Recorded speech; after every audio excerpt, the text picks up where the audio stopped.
indicate by using the hand tool. And let's just get the sound right first.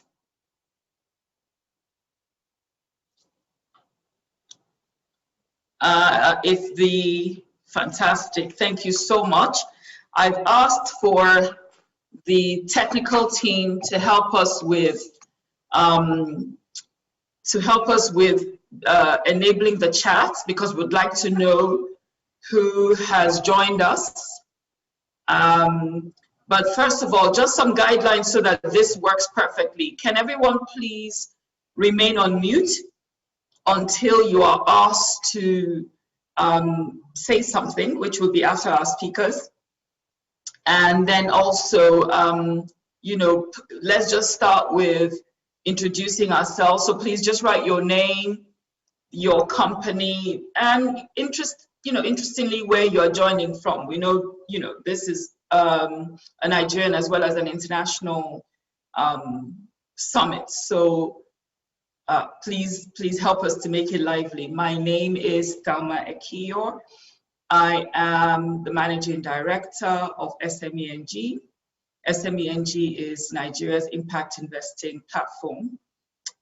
We're a gender lens investor, and we have two funds dedicated to women. One is a bottom of the pyramid fund, and the other one is a top tier fund for large-scale women's businesses. We also operate Nigeria's first all-women's non-tech accelerator.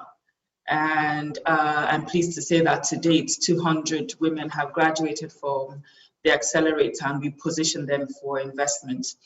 So by the very nature of our work, equality is central, gender equality. It's my privilege to moderate this discussion today. And when I saw the list of speakers, I thought this is very easy because I know most of them. And I think only one person I don't know personally, but I definitely know by reputation. So I thought, you know, Lagos State has given me the easiest job in this summit. I'd like to welcome, we have some dignitaries in our midst, so I'd like to welcome Your Excellencies and all our distinguished participants.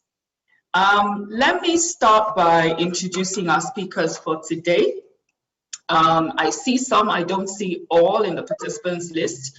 So if you are joining via, if you are joining in person, can the technical team let me know? I'd like to start with the Honorable Commissioner for Women's Affairs and Poverty Alleviation in Lagos State, Honorable Bolaji Cecilia Dada.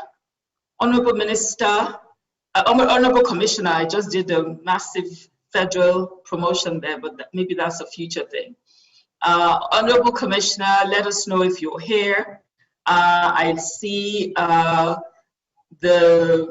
country representative of UNFPA, Ulamila. Ula, you are very welcome.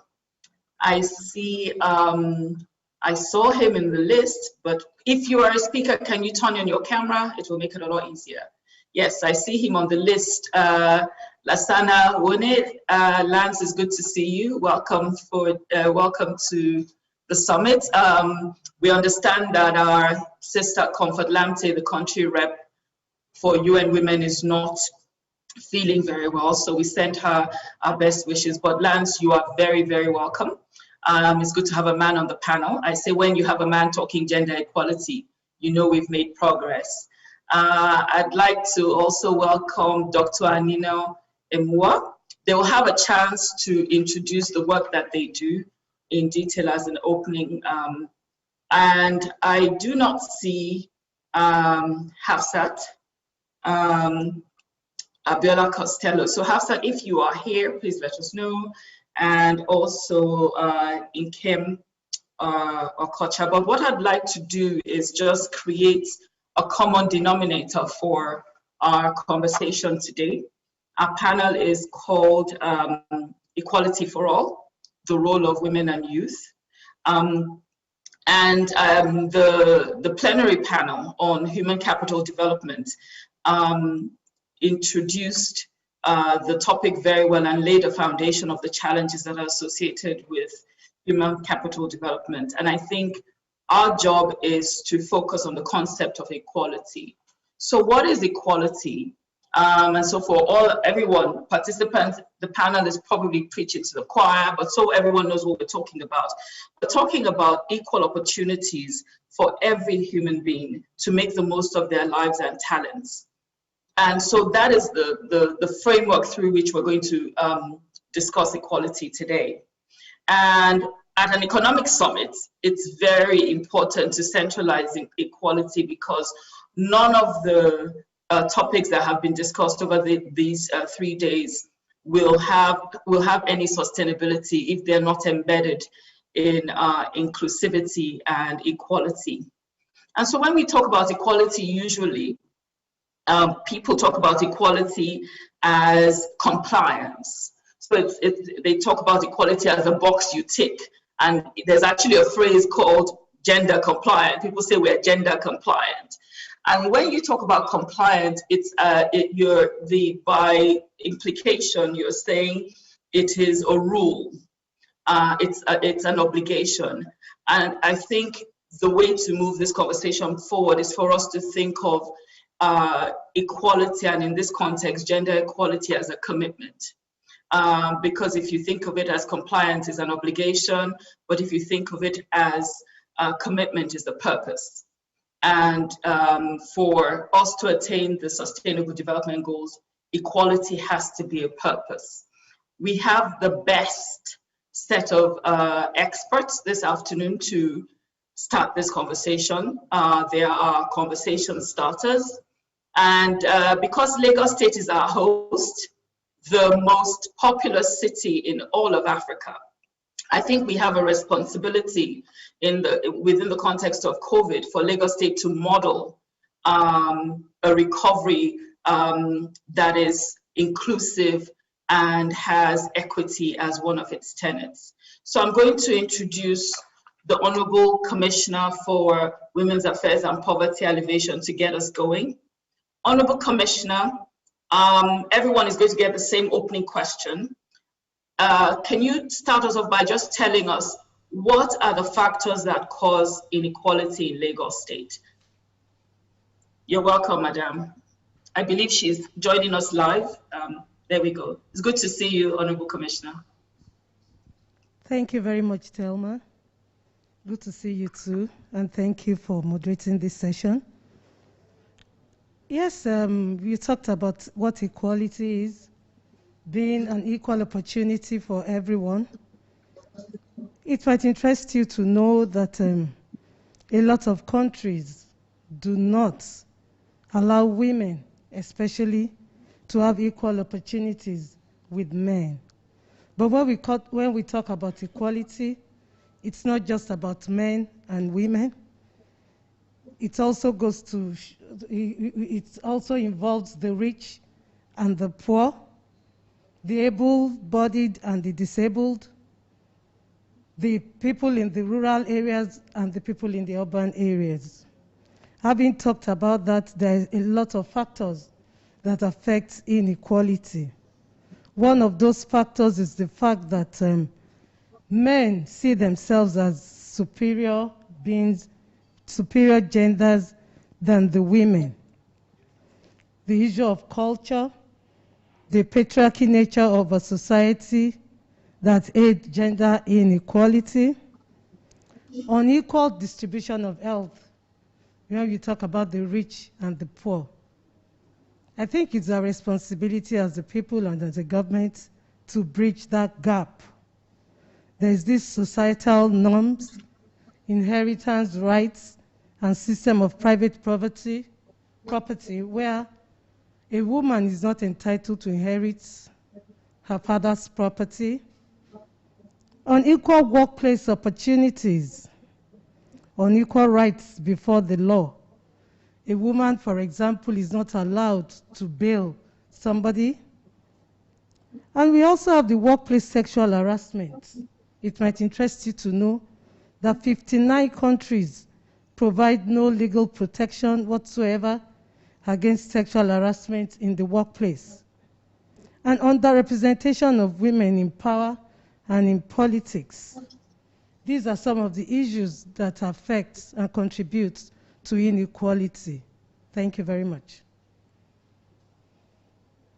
Thank you. I'm going to call on Ms. Ula Mueller to also tell us from the vantage point of UNFPA.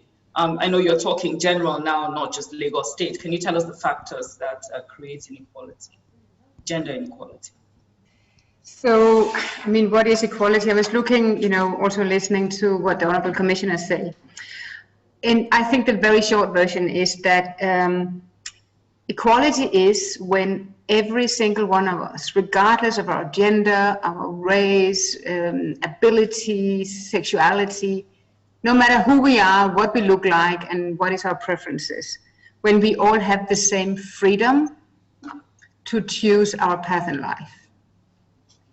It means that we all have the same access to realize our human rights. And I think it's important to bring human rights into this because human rights are inalienable, and we sometimes forget that. And they're individual. And that means that there's no gender that is superior to another gender.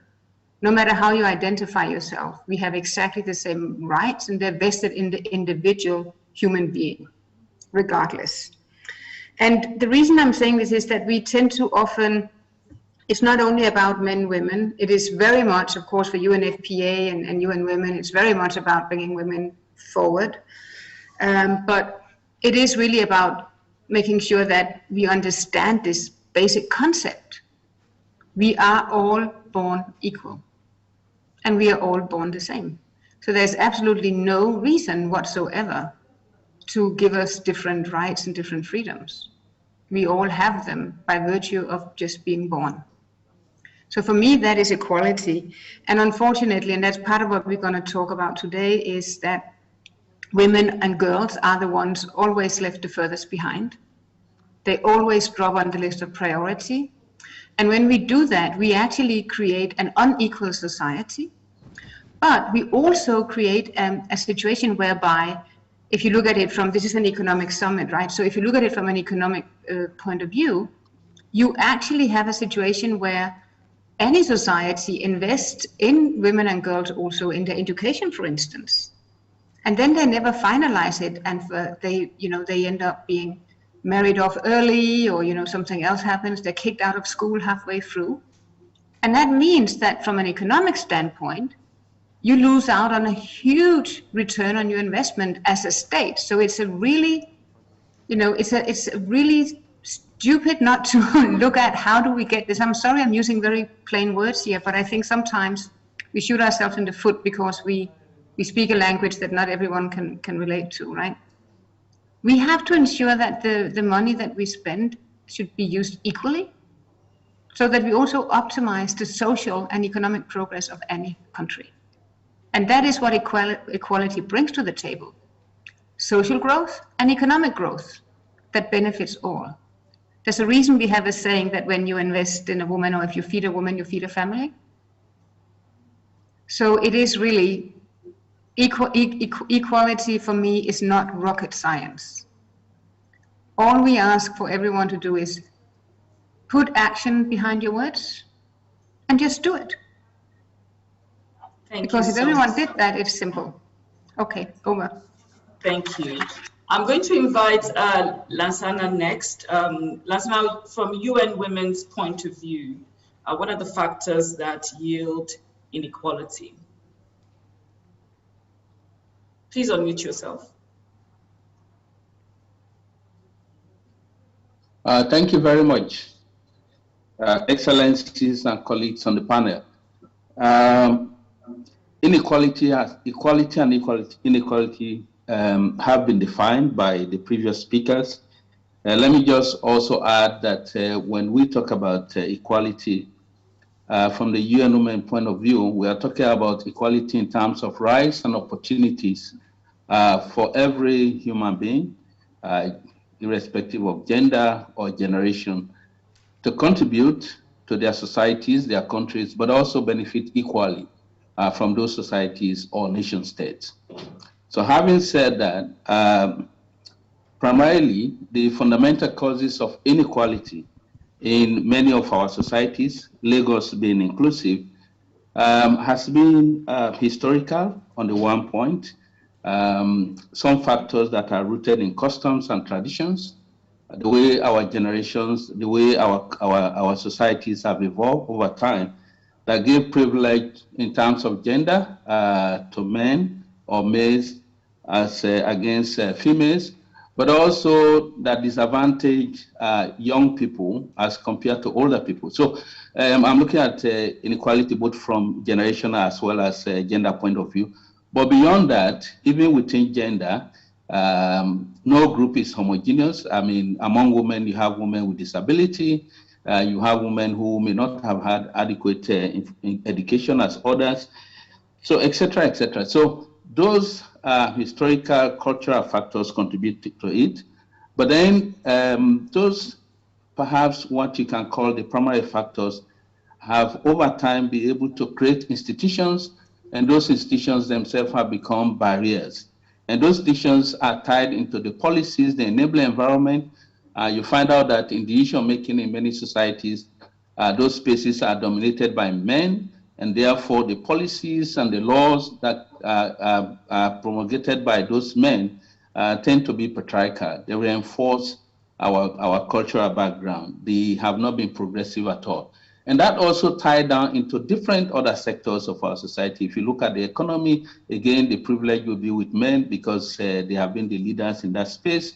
You look at decision-making, whether it's in politics or also within local community, again, it's largely men. So men or males generally have continued to build institutions and rebuild those institutions to reinforce inequality. And it has to do the same with generation. Older people have been in spaces and they continue to dominate that space. I would say particularly political space in the context of Nigeria, for instance, where younger people are finding it totally difficult to get their say in there and contribute to decisions that can improve their well-being. So those are just some of the factors. Thank you. So we're just going around, if you just joined us, welcome. We're just going around our distinguished speakers to just first of all lay the foundation on what are the factors that cause inequality from their vantage point. I'll invite next Dr. Anino Emua. Good to see you. Please tell us from your position, unique business, corporate position, what are the factors that foster inequality, gender inequality? Thank you. Hello, Thelma, and good afternoon to my distinguished co-panelists and also to the Honorable Commissioner. And thank you very much for setting the scene. And I'd like to look at the issue of inequality to do with women and to do with youth in the context of business. Now, when we look at inequality, what we're saying is that do youth and women have the ability to access jobs and employment opportunities? And that is clearly an issue. When we look at the rate of unemployment, youth unemployment and female unemployment, and indeed the rate of women in the informal sector vis-a-vis men, for example, we can tell with those data that already that the opportunity is not equal. Now, my co-panelists have already mentioned some of these and talking about, from education and discrimination in the workplace, etc. But from the point of view of organizations, we also need to look at how organizations recruit in the first place. And what we see with organizations in my work internationally and in Africa and in Nigeria, and as a researcher, when we look at recruitment and how recruitment is done, sometimes without realizing it, there is bias in the recruitment process. Now that recruitment, no matter how, shall we say, independent it is, it's actually not. It's actually dependent on a lot of factors. And one thing that we see is how is the recruitment done? We work through social research has shown that most of employment is actually done through networks. And networks are gendered in the first place. So that is one source of bias. The second source of bias is even in the terms we use, in terms of how do we recruit, what terms do we use? And those words may trigger the responses of people who are ready to apply. What we're actually seeing, which is at the cutting edge, which is very interesting right now, and that relates to in terms of the younger people, in terms of the generation Y and Z, and looking at the high quality and the top quality young people. And when they go to a website and they look at the senior leadership, and they don't see leadership that represents them. So for example, senior leadership is all male. They say that I'm not the one, for example, woman who is going to be here, who is going to create diversity. I want to work with a diverse team already. So organizations need to know that actually, when you put out that face, that you are actually, you're not attracting the best talents, because the best talent will go where it looks as if they'll have opportunity. Now, just very briefly, the last thing, because we're going to talk a lot more about this, I will say in my work, what I have done, I've collaborated with... Sorry, Dr. Moa, we'll come round to talk for you to talk about, everyone talk about their work and how you address inequality. Sure. But let me just use this opportunity to introduce, I think Hafsat has joined us. Yes, Ms. Hafsat Abiola Costello, you're welcome. Okay, the question, Hafsat, is what are the factors that yield inequality within the context of your work, what you've seen? You're muted. Okay, I'm unmuted now. It's such a pleasure to be with you, Mrs. Akio, because I feel sometimes that we're like two ships passing in the night. I was in New York where you were doing your great event at the United Nations, and I missed it. And I'm just so happy. And I feel like it's a sign of how wonderful 2021 is going to be, that we're strengthening our connections and we're working our network. I think that many times we women are parts of networks, and then we never work the network, which doesn't allow us to yield the value.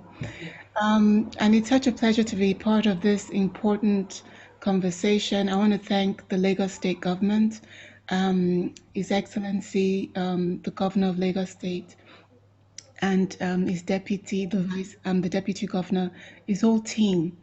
I really like them. They're very personable, very accessible. I remember when they'd already won the election and I went to say hello. I think I'd brought some foreign team to meet with them that wanted to make investments. And the governor, it was just, and the deputy, they were just so on top of it. So I think it's very hopeful. It's a hopeful sign for our wonderful state, Lagos. The question you ask is pivotal. It's I think it's the foundational question that we need to look at. And I would say that there are a few things that, from my experience, is shaping the inequalities that we see with women. Right now, I'm part of the federal government Agenda 2050 that is looking at developing a medium-term development plan for Nigeria. And we did a lot of review. I've read maybe 2,000, 3,000 pages of documents since last June when we were appointed, to understand the background about the situation of women in Nigeria and how they came to be in that situation. And what we found is that many times when we would do the development planning, we would plan as if men and women are the same, and they're not. We wouldn't plan, we wouldn't analyze the disadvantages that women face and use our planning to make sure that we provide a level playing field. We would just plan and say, for example, that we want to develop agriculture, and within that, these are agricultural projects. But we wouldn't anticipate that within agriculture, there's a lot of discrimination. There's also a lot of historical disadvantage. We wouldn't, and because we didn't plan that way, we would miss out on supporting and empowering women. So, for example, from the example of agriculture, women are the majority of food producers in Nigeria, but they're the minority of those that will have access to federal government guaranteed loans for agriculture. They would have very little access to machinery for improving their productivity. And then when you add within that the historical, cultural factors, such as the fact that the woman is expected to go and fetch the water our use of our time is not really our own time, then you have a compounding of disadvantages that inhibit women's productivity, inhibit women's success. And if we move away from agriculture and we take up trade as a second area, Nigerian women predominate in the informal sector, in the microfinance and enterprise sector. But this is the sector that the Nigerian government at federal and at state and local level do the least to support. And it's not unique to them. Across the world, governments around the world struggle to support the informal economy. They do better with the formal economy. But because women, maybe because they're not as well educated, they're not as well resourced, are stuck in the informal economy, then they're at a disadvantage when our society is not supporting this sector. And it's to our own detriment, because this sector, the informal economy, is the largest employer of labor. It's not the multinationals that get a lot of support from our governments. So we need to revisit how we're prioritizing, what areas we're putting priorities on. And we need to now be putting priorities on making sure that we see the reality of women and are positioning women to win in our society, because they're disadvantaged because we don't see them, we don't acknowledge them, we don't plan for them, we don't compensate for the historical and the current challenges that they face. So the last thing I'll say, Mrs. Akio, is that what we see is a problem of design. And that's the good news, because with proper design, we can correct it. Thank you so much. I'm a little bit disappointed that we don't have Nkem Okocha here, because she was supposed to be on this panel. She would have brought in the perspective of the grassroots women and how, sometimes they're totally obscure. But having laid the foundation of what the problems are, I want us to, I'll still do a round robin and just start from the commissioner again and ask, can you tell us what your ministry is doing then, having all of us have acknowledged that there is a problem, there is a gap, invite our audience. Thank you. Thank you very much, Thelma. The Minister of Women Affairs and Poverty Alleviation in Lagos State, with the help and the support of the governor, Mr. Babajide Olushola Sanwo-Olu, has been able to do a lot for the women of Lagos State. At the initial stage, we had empowerment for women. Before we came into power, the empowerment program used to be once a year, but during this administration, it's been increased to 4 times in a year, where over 1,000 women are empowered with equipment, and they are monitored after giving them the equipment. Also, we usually have a women assembly where we meet with all the women in the 57 local governments and local council development areas to know what their needs are. During the last one we had, we realized that most of the women in Lagos State do not take care of their health. And so this year we've started medical screening free of charge for women in Lagos State.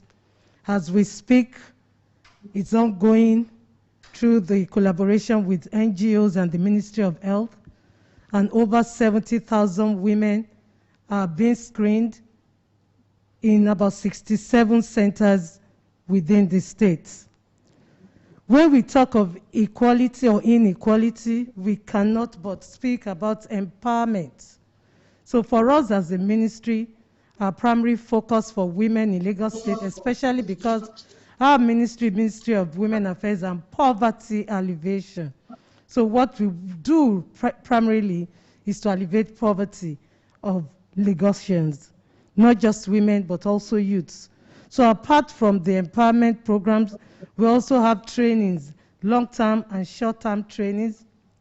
The long-term trainings, we have 18 skills acquisition centers spread around the 5 regions of Lagos State, where we train young women, youths, and even men free of charge in about 20 skills. Apart from the empowerment, we also try to give them short-term skills training, where we train people for 4 weeks, and at the end of the training, we give them materials to start up their own businesses. And then we also go back to get feedback and monitor and evaluate and be sure that all those people trained are indeed in businesses of the skills that they are being taught. In our domestic violence units, we organize workshops on gender-based violence for men and also for boys, because we realize the fact that when we talk of gender-based violence, it starts from the boys. We have to catch them young. So we talk to the boys, we give them workshops on gender-based violence, and also the men. It is what the men do that the boys will emulate. We organize sensitization programs for women on depression. We have a lot of women who are depressed in Lagos, and we also talk about their mental health. It's very important because a lot of women who are depressed, you wouldn't even know that indeed they are depressed.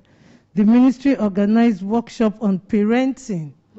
We talk to parents on how to take care and how to be good parents to their children to curb social vices. And in collaboration with Spotlight Initiatives, we've organized programs of ways to curb gender-based violence with stakeholders, different stakeholders like religious leaders, community leaders, the youths, the women, the disabled, people living with HIV, and all of that.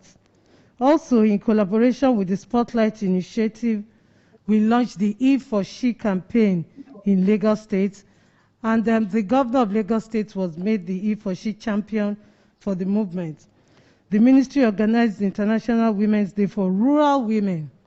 We realized the fact that our women in the rural areas are not well taken care of. So we go to the rural areas to empower them. We give them sensitization programs. When we go to the rural areas, we teach them farming. We teach them things that will empower them in the rural areas.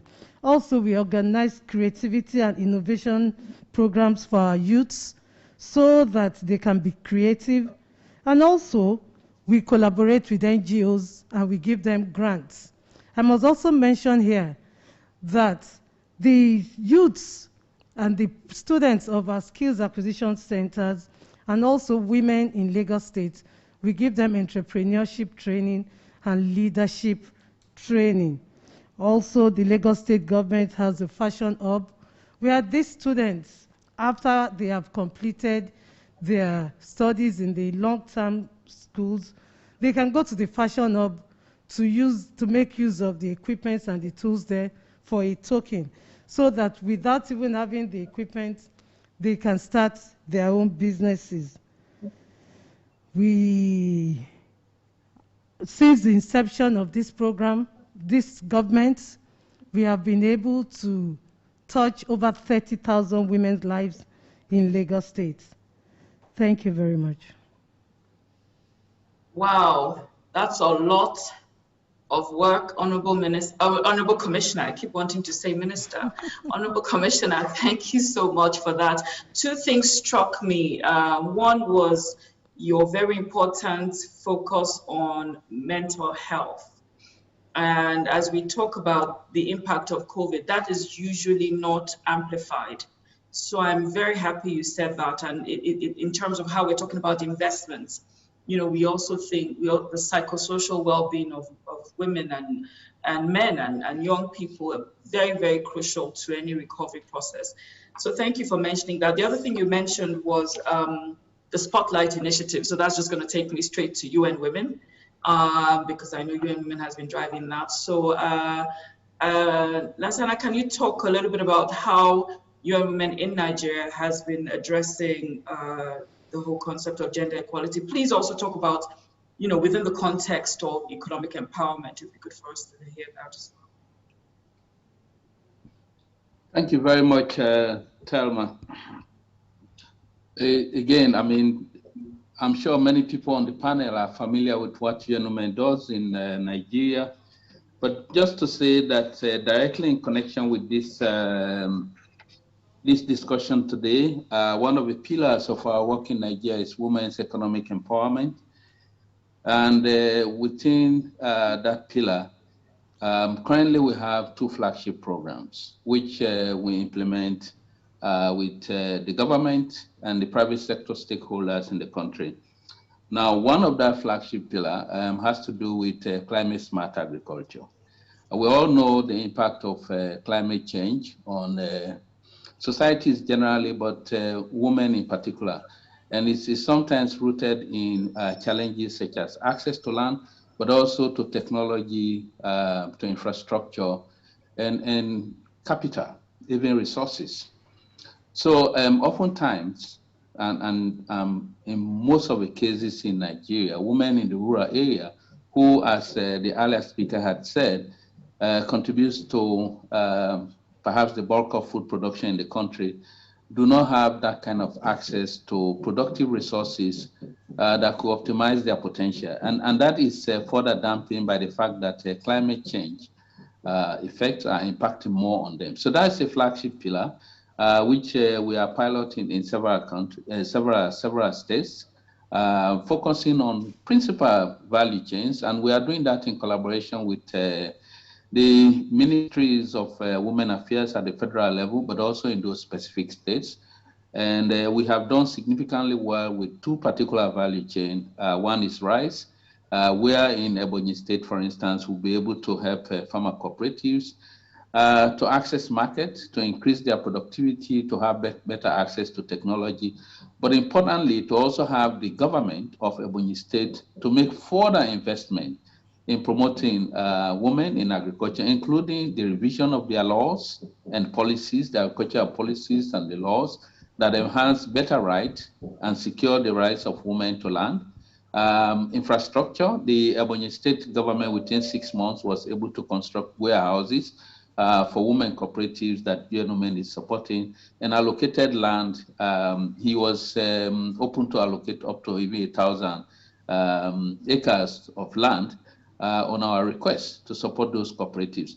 So that is on and running. On the UN Women side, and together with our donors, we're actually partnering with private sector like the Stanbic Bank, the Standard Bank, to provide technology that is not available to those women, including processing equipment, et cetera, improve technology. And importantly, we have what we call the Buy from Women platform, where those women are able to access market beyond Ebonyi, across Nigeria, but also in other countries. So they are able to sell their rice even as far as to Cameroon.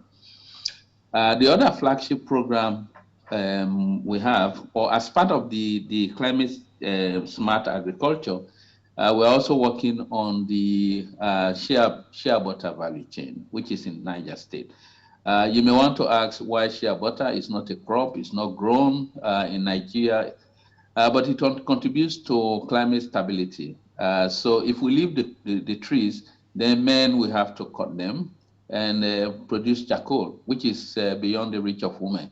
However, by making investment in the collection and processing of the shea nut itself, we have increased the value, and women are able to realize more income, and men are also now resisting cutting shea trees in the ecosystem, which is stabilizing the ecosystem itself. But importantly, there are processors who have been producing only for the Nigerian market. And very recently, we have been able to work with more than 17 cooperatives, and those cooperatives have now been certified to sell their products outside Nigeria to markets in Europe, as well as North America. So the other flagship program we have is what we have called Affirmative Procurement. Earlier on, we all have said that women dominate, in terms of trade, they dominate the informal sector. And the reason why they are in the informal sector, one has to do with the fact that their businesses are often smaller, and many times they cannot be able to even cope with the regulations of the formal sector. And they have remained small, principally because the requirements, the laws, the support systems in that sector does not favor women. So what we have been doing is to work with both the private and the public sector to lobby them, to advocate to them, to make create preferential treatment for women-owned businesses in terms of participating in supply chains.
But let me just maybe start by talking a little about gender-based violence, because as both the commissioner referred to and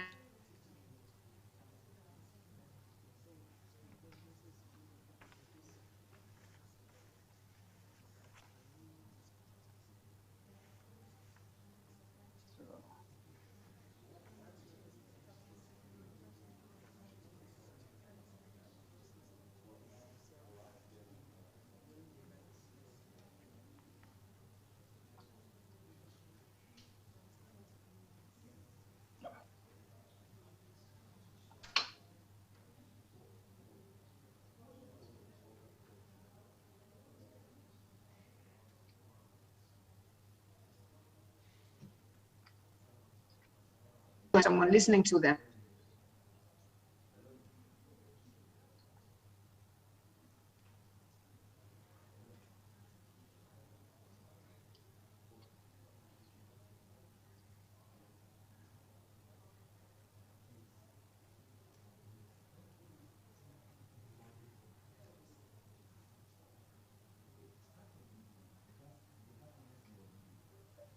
Ulla, we lost you for a moment.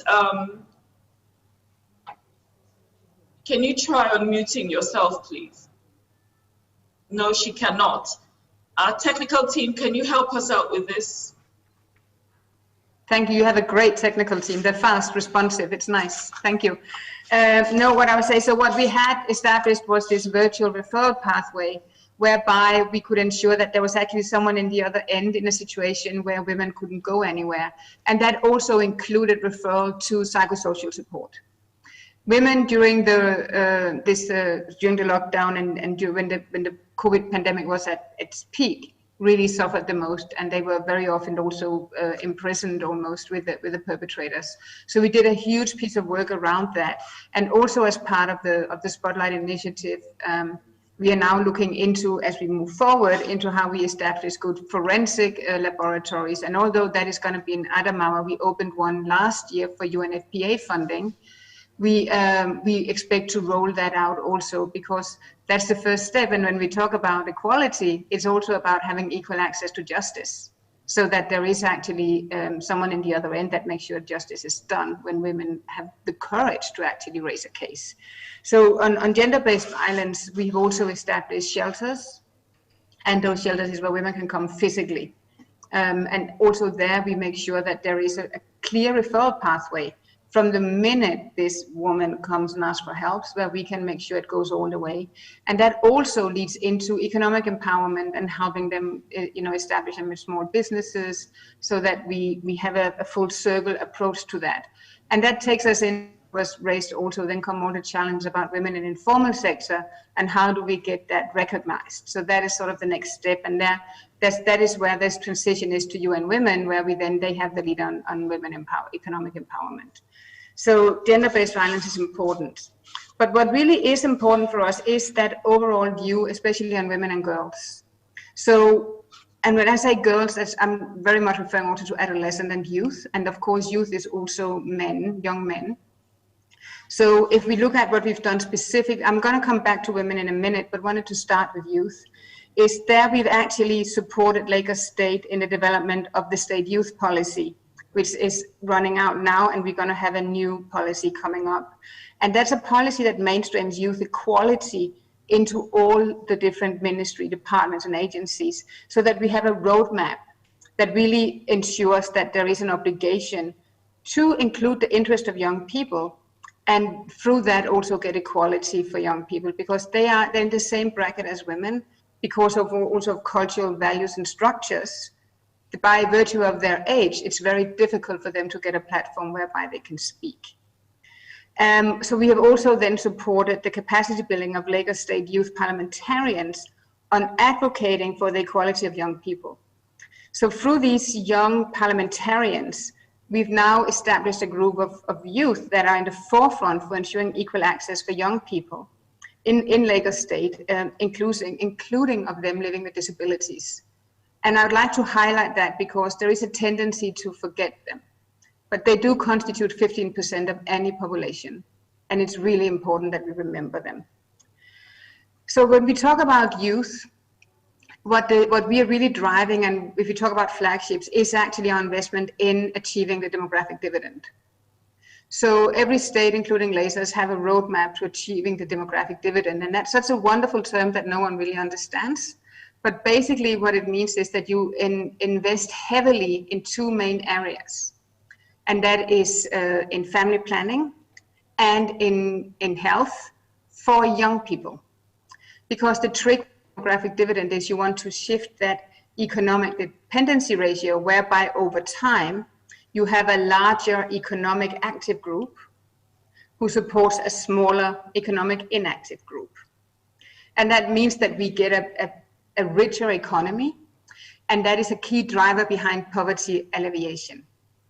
And I think that is really the strong link between youth and poverty alleviation. So under demographic dividend activities, we are focusing on how do we support vocational skills development, entrepreneurship development. How do we make sure that there's access to markets? How do we make sure that we also remember that academics is good, but no society can actually exist without an electrician, because we need power in our houses. So how do we find that balance? And family.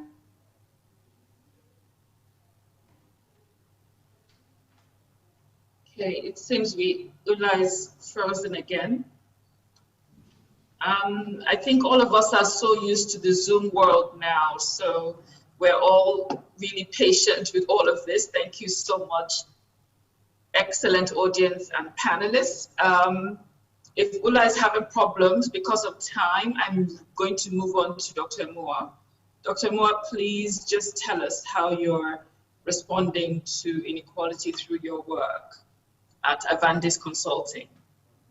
Thank you very much, Thelma. And just to tell you that the first thing is that we've been talking, and the context of this discussion has been very much about social justice, which is important. Now, when we move on to, this is an economic summit, and we look at the economy, we're looking at the opportunities that are available for business. And talent has no gender. So one thing is that the business sector needs to know that it's to their advantage to ensure that you have women and youth very much part of the economic system. So that's the first thing. Now, we operate on various fronts, primarily to do with women in leadership, because there's a dearth of women in leadership, in business leadership. So by that, we look at women in the corporate world, as well as women entrepreneurs. We run programs for both. For women entrepreneurs, we've had a network which has been going on for several years, and we empower women through our programs. And not only do we give them skill building, we're also in funding. I know that Thelma and I have worked and collaborated on this. Some of my women have been in her program as well to raise funds. And so we do that. But also in leadership, we also work with women in corporate leadership. And we have been very successful in seeing our women rise to the highest levels possible. Now, we feel that that's important because in order for these things to change, you need to have diversity at the top. You need to have women who are participating and who are at the table where decisions are being made. So that's another thing that we do. We actually make sure that women, our capable women, are actually represented at the global stage where decisions are being made. Whether it's at the World Economic Forum, for example, or whether it's at the UN General Assembly, you will find our women there participating. Another thing that we do is in terms of data in research. We recently collaborated on research in terms of leadership at the top level of the biggest firms in Africa, including obviously in Nigeria. That is very important because when organizations see how well they're doing, that encourages them and others to do more. So with that, in just looking visually, you can see how balanced are these organizations at the top level in terms of women in leadership. Now going on to the youth, and that is in terms of a social program. We have a social program which will come up very soon, which is a collaboration with women in professional and business, in the business world, which is about skill building and about youth. We obviously cannot ignore, and it would be remiss of us to ignore the events of 2010 last year, which were primarily due to lack of opportunities for youth. We have taken this very seriously, and we will be launching in a matter of months a program initiative in terms of skill building for youth with a lot of focus on technology, because technology is what's driving and shaping our world today. Lastly, just to say that it is thought leadership we feel is critical and is important, because very often those who are in power or those who have economic power very often may not be clear on how critical it is, some of these things. So we also make sure that we are very much in tune with thought leadership. We create throughout the crisis, right from March, April up until now, we have regular thought leadership series which are open to all. So these are some of the initiatives. I know that Thelma, you're short on time, so I will stop there. Thank you so much, Dr. Moore. I'm going to come back to all the panelists because we have to give Lagos State recommendations. Sure. They want to know what to invest in. So I know that if I asked you, all of you can put a laundry list, but I'd like all our panelists to start thinking of that one thing that you will put forward to Lagos State to invest in. Not now when I come to you, but I'm going to go to Hafsat next.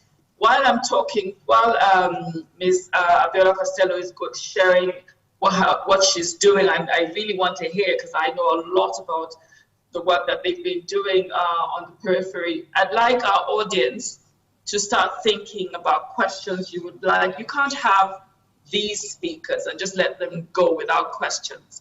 It's also a unique opportunity for us to engage the Commissioner for Women Affairs in Lagos State. So start thinking of your question, not speeches, not gripes, questions, okay, to any of the panelists. So Hafsa, please. Thank you, Ms. Akiyo.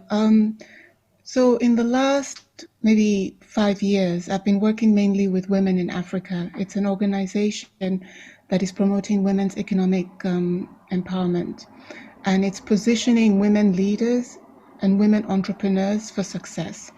There's a great saying from the Arab world where it's that says, great success comes from great support. We're lucky that on the continent of Africa, we have 26% of the women that on our continent are entrepreneurs. It's actually the largest, the highest proportion in the world. After us are the Latin Americans with 17%. So they're even way behind us. And yet we also lead the world in the proportion of women who experience business failure. And I think that gap goes to the absence of support. Women need more support, and we need to target that support. So through Women in Africa, that was actually created by a French serial entrepreneur that created the Women's Forum that includes women like Christine Lagarde. We've been able to pull a global network of the biggest companies in the world. I'm talking Société Générale, Lazare, Apple, all kinds of global players to support African women and their success. We do a kind of competition where we try to identify the most dynamic African women entrepreneurs. It's called We Are 54, where we identify one woman per African country.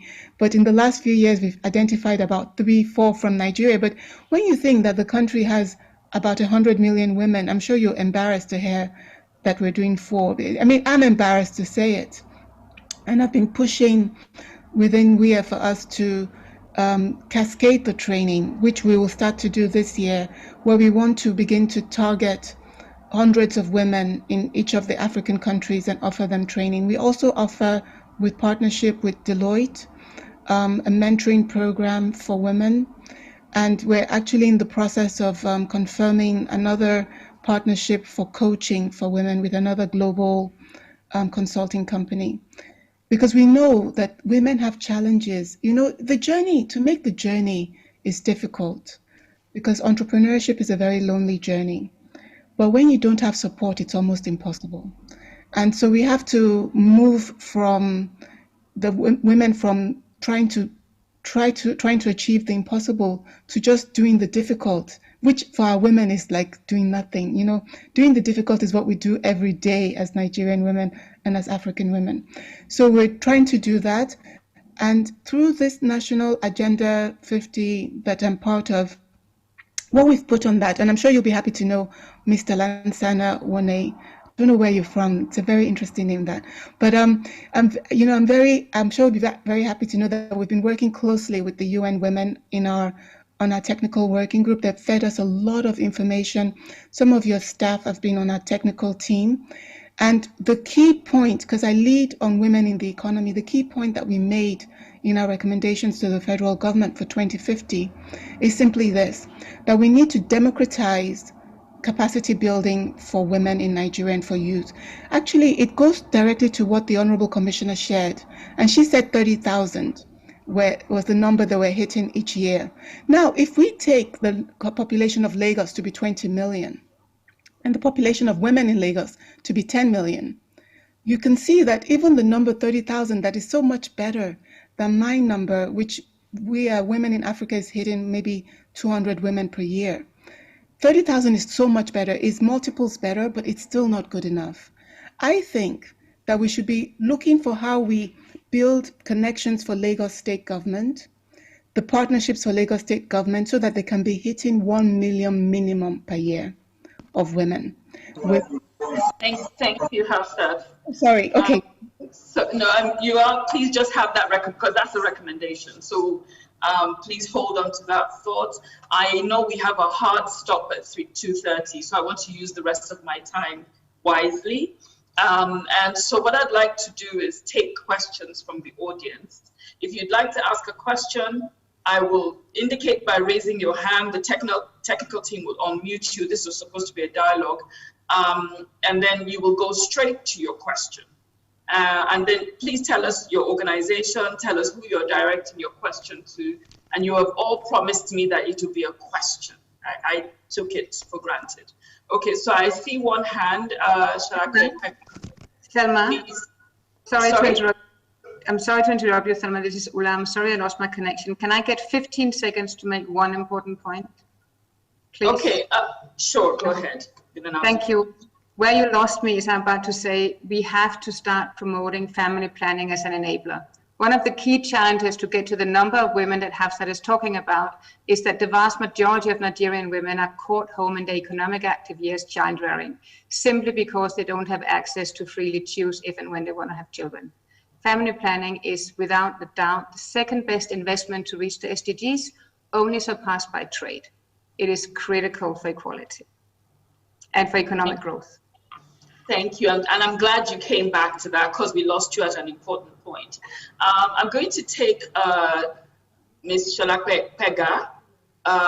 Your question, can the technical team help me with unmuting her? And then Okay, good afternoon, ladies and gentlemen. My name is Sholape Pega. I'm representing the Westminster Africa Business Group and African Women in Business. My question is for the Honorable Commissioner. What is your ministry doing to transform the perception of vocational training to enhance the learning to become real centers of excellence?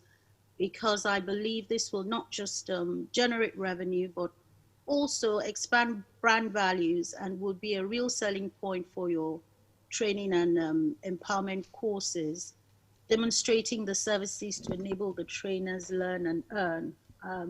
As Hafsat had said, the partnerships for Lagos State. But sorry, Sholape, can you speak up a bit, please? I can hardly hear you. Okay. Can you hear me now? Yes, I can. Thank you. Okay. I said, what is your ministry doing to transform the perception of vocational training to enhance the learning carried out there so that your centers, your training, your skill acquisition centers can become real centers of excellence?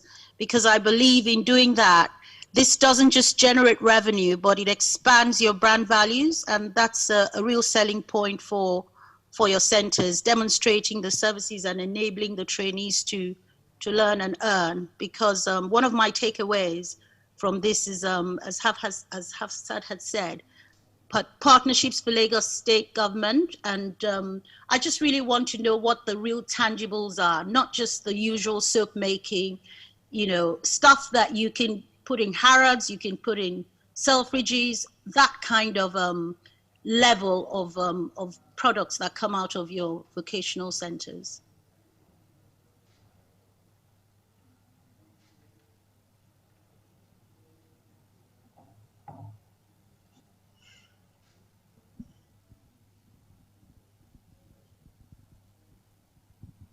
Can I respond, Thelma? Thelma? Yes, please respond. I was muted again. Please go ahead. Thank you very much, Sholape Pega. Your question was how we can transform the perception of vocational training in Lagos to expand our brand values. Well, I was speaking about the vocational centers. I spoke about the fact that after the training, we give our students entrepreneurship training. And one thing I forgot to mention was the fact that we also give them digital marketing training. When our students graduate from those centers, we send them to private sectors, companies that we collaborate with for internship. For example, our students that learn carpentry and furniture making, because our centers do not have state-of-the-art equipment, when they graduate from the centers, we send them to furniture companies that have state-of-the-art equipment so that they can improve on their skills and they can upgrade themselves to the international standards that we're talking about. Also, we teach them how to package their products. Because it's one thing to learn a skill, it's another to be able to package your product. But unfortunately, I must mention this. I realize the fact that the elites in this country do not even know anything about the skills acquisition centers. I remember the End SARS protests. At the end of that protest, a lot of people came up to say that the government should establish skills acquisition centers, whereas we have about 18 centers already. People do not even know the kind of skills that are being learned in those centers. So I would urge people to go to some of our centers to see the standards of products and the standards of equipment. Indeed, our products can pass for international standards. Thank you very much. Thank you, Honorable Commissioner. I see that we have only 5 minutes left. So I'm going to go to our speakers. I like to respect time. But this time I'm going to start from Hafsat and go back. So very quick, one recommendation that the Commissioner and Lagos State can take away. Please make it actionable. And Hafsat, the floor is yours. Thank you. And I'm going to be as brief as possible. I'd like to offer to the Honorable Commissioner to support the brilliant work that you're doing and that the government of Lagos is doing. I think we should sit down and we should map what's coming out of your centers that we can take to the African market. Why? The African market is projected to increase GDP by to produce $2.3 trillion of GDP for the continent of Africa by 2030. And that 1% increase of our GDP with intra-Africa trade will increase the wealth in Africa by $70 billion. I want Lagos and I want Nigeria to have a big chunk of that. I mean, we're already, I'm sorry, Mr. Lansan, I'm sure you're a little bit aggravated because I'm sure you're not Nigerian, but we're already, like 20% of the continent. We need at least 20% of that 70 billion. And since Lagos is 20 million out of 200, that's 10%. Lagos should be getting 7 billion of that. Let's work on it. Because if we work conscientiously and make a plan, we should be able to do it. And the world and all the Africans already look to us for fashion, for music, and for movies. Let's go make the money for our people, and then we'll not be such a burden to the rest of the continent and to ourselves. Fantastic. That was fast. Dr. Mua, your recommendation to Lagos State. My recommendation is this. First of all, we tend to look at the problems we have at the moment. We want the low-hanging fruit, but we need to also take a long-term view so we're not in this position in another 25 or 30 years. So my recommendation is this. In terms of education, it has been shown that primary school education is the most important education that a society, a country, an economy needs. So I would say to Lagos State, it might not solve the problem today, but it will help to solve the problems of the future. So to focus on quality, inclusive primary education for the state. Thank you. Ula? Oh, sorry, it should be Lance. Lance, you're next. Okay, that's fine. Go for Lansana, it's fine. Okay, thank you very much, Thelma. So I want to draw the attention of the Lagos State government that the COVID crisis has disproportionately affected women, particularly the ones that are participating in the informal trade, but those involved in trade generally. And therefore, it is important at this point that as the Lagos State set out to develop policies and programs and packages for recovery, that recovery should aim at building back better. And that means it has to be gender responsive. So that is my advice. That is the recommendation I can give. I cannot go to the detail, but just make sure that whatever you are programming to lift the economy has to be gender responsive, and therefore considerations such as affirmative procurement are very important. Social protection, social safety nets for women is very important. Thank you. Thank you. Ula, please. You're challenging me to say I should do this short because I can talk about this forever. So anyway, so I think I'll make it short. So I want to just raise one fact, and that is actually that right now in Nigeria, population growth is higher than your economic growth. The population doubles in Nigeria in 22 years. That is taking us to a very high number of people. And that also means when we have that reality, poverty is going to be increasing. And I'm flagging this because we have to understand this. So not surprisingly, I would really advocate for the Lagos government to invest heavily in family planning. Allow women and girls to make their own choices, allow them to finish their education, because family planning is such an enabler. And in doing so, we will also release all the potential we have in women and girls that is not being used today. And they will go into the labor market. And when women get educated, they tend to choose fewer children, they invest more in their children's education, and they just take us to a better place. So invest in family planning. It saves lives and it really contributes to economies. Thank you, Ula. Honorable Commissioner, you can't recommend to yourself, but I'll ask you to give a final comment on this topic. Please go ahead, ma'am. Thank you very much. I was expecting to hear that from you. Indeed, this has been explosive, and I want to thank everybody for your comments, recommendations for Lagos State. You can be assured of the fact that we'll take up all your comments. For my parting words, I'd like us all to imagine a world where all people have equal rights and opportunities, where women and girls are not afraid to work at night, where men and boys are not trapped in their oppressive masculinities, in a world where gender equality is the norm.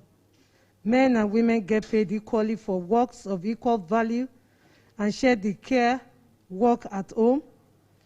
Imagine equality in political leadership, classrooms, corporate boardrooms, and factory floors.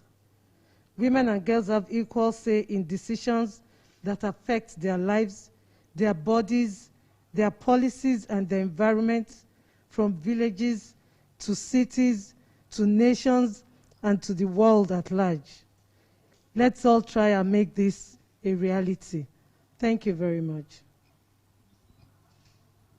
Thank you so much, Honorable Commissioner. For my part, it has been a privilege to moderate this session, albeit all the technical challenges we had.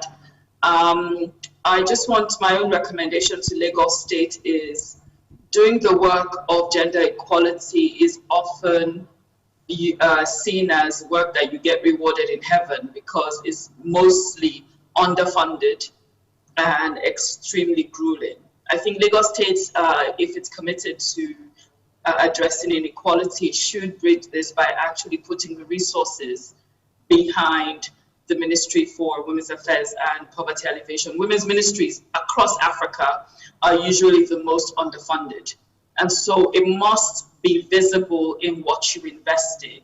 And I think to the Commissioner, you can hear from the panelists and the participants, people are willing to work with you. You can't do this work alone. As Hafsa said, it's not just going to be this conversation can't be had in an hour and 15 minutes. There has to be a bigger gathering where you build partnerships and leverage on all the good work that everyone here is doing. Thank you all so much for attending, those who attended live in person and those who joined online, particularly our international guests that are looking to support Nigeria. It's been a pleasure to do this, and I wish you all a good afternoon. Bye-bye, everybody. Thank you.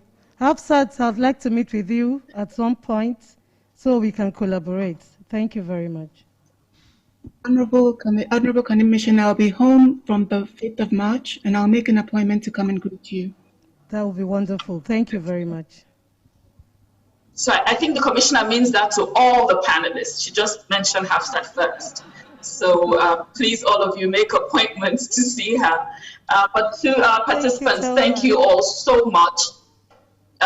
We couldn't have done this without people actually attending. And Lagos State next time would look to be a plenary session, and so that we have a lot more delegates. Thank you, everyone. Take care. Thank you very much. And just to say, we already have a great partnership with the state government and the commissioner. So it's all good. Thank you. Thank you. Thank you. Thank you.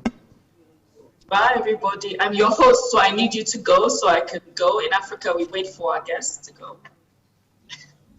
Thank you, everyone.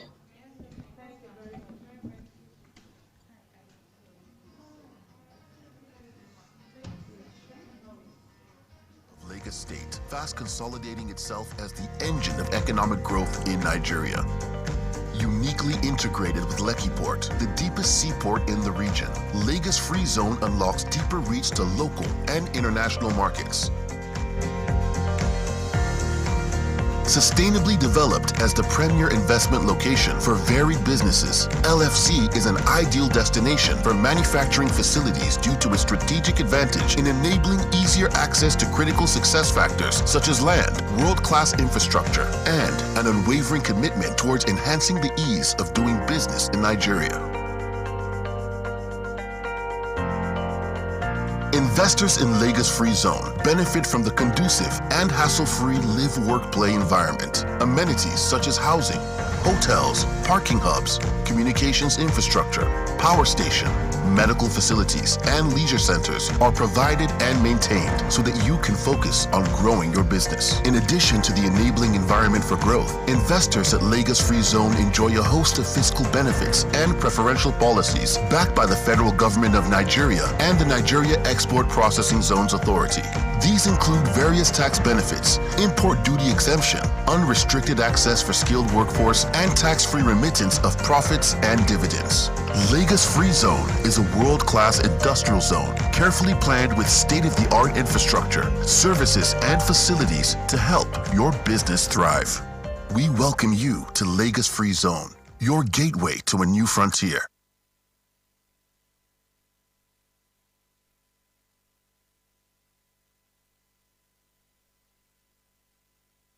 Okay, guys, so we're looking at the Lekki Free Zone project from the perspective of the Lagos State government's, how the project actually adds to the Lagos State government's effort to boost industrial capacity and improve the value-added potential of industrial activity in Lagos. So I'll start with Bob and then Dinesh. Can you just tell us very briefly how your project is contributing to this effort? Yeah, thank you very much, Tunde. At Pinnacle Oil and Gas, we have been in the marketing and retail and wholesale business of petroleum products for several years now. But we recognized that there was a large efficiency problem in the area in terms of being able to efficiently bring petroleum products into Nigeria, specifically into Lagos, because of the shallow drafts and because of the delays that causes on the marine side of the business. That shipping companies are charging large demurrage charges, and there are large lay time costs. And in addition to that, there was a lot of congestion because most of the terminals are in a pop-up port, and it takes about 5 days to load a truckload of petroleum products. So what we did in response to that is we made a major investment and a construction project to build a large distribution terminal on land and an associated moorings at sea that are in deeper water with very efficient pumping capabilities so that we can actually bring in much larger vessels that have ever been able to be brought into Nigeria before, and reduce or eliminate those demurrage charges. And in addition to that, we can redirect the traffic from the very crowded and congested Apapa port to the Lekki Free Zone, where we can get trucks in, get them loaded efficiently, and get them out and moving much, much more quickly. We can load 22 trucks at once. And we think that this project alone, which we're just about to begin operation of, is going to have enormous efficiency benefits for the entire area and frankly for the whole country. So Lagos Free Zone is a very important development on the infrastructure side, which is an integral part of the overall Lekki Free Zone development. So the Lagos Free Zone encompasses a fully built port, which is already in the process of being constructed. We are almost 40% done as far as the port project is concerned. And the port is deeply integrated into the overall free zone development. The free zone caters to about 830 hectares of land, and it is primarily meant for industrial and logistics companies. And the zone is registered under Nigerian Export Processing Zone Authority. which means it's a special economic zone, and that means it has got all the components which come with being an economic, special economic zone in Nigeria. So we have ease of doing business. Apart from that, we have access to all the common utilities, whether you call, energy, warehouses, industrial buildings. We have fire station, medical center, truck park. So we have access, so the operator there can have access to all these services. So that's what the free zone, Lagos free zone offers to the incoming investors. Okay.